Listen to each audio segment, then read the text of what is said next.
Hello, welcome back to my YouTube channel. आज हम करेंगे आवर्त सारणी में आने वाली धातु, अधातु और उपधातु को आसानी से कैसे याद किया जाता है, ये हम जानेंगे आज।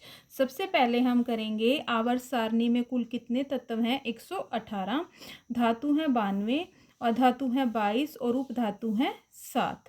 सबसे पहले हम करेंगे उपधातु को याद करने की शॉर्ट ट्रिक। सबसे पहले है शॉर्ट ट्रिक जिसे हम याद करेंगे बोस जी आए टाइम पे। बो से है बोरान, स से है सिलिकॉन, जी से है जर्मेनियम, आ से है आर्सेनियम और ए से है एंटीमनी।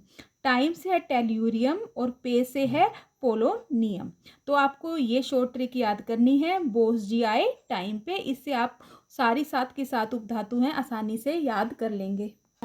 आगे हम करेंगे धातु और अधातु की पहचान। धातु है, धातु के अंत में क्या आता है, म और यम। देखिए जैसे लिथियम है, बोरीलियम है, सोडियम है, मैग्नीशियम है, एल्यूमिनियम है, पोटाशियम है, कैल्शियम है, टाइटेनियम है, वैनिडियम है, क्रोमियम है और स्कैडियम है। इन सब के पीछे चाहे तो म आएगा या फिर यम आएगा। तो धातुओं को याद करने के लिए क्या याद रखना है हमें, म और यम। आगे है अधातु। अधातु को कैसे याद रखेंगे, इनके अंत में क्या आएगा, न और स और र।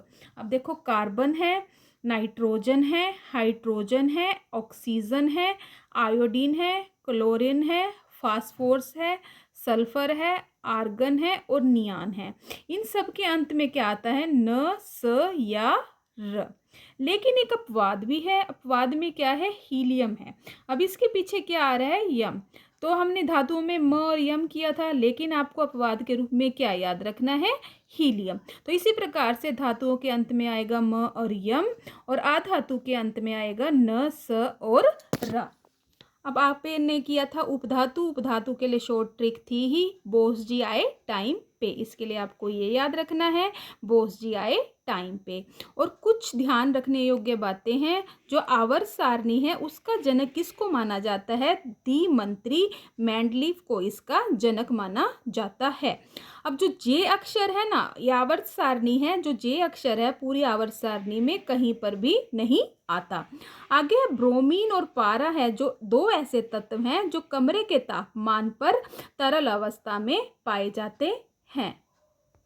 आवर्त सारणी में एक जिग जैग लाइन होती है। जिग जैग लाइन की एक साइड तो होंगी धातु और एक साइड होंगी अधातु, और जिग जैग लाइन है उसके ऊपर होती हैं उप धातु।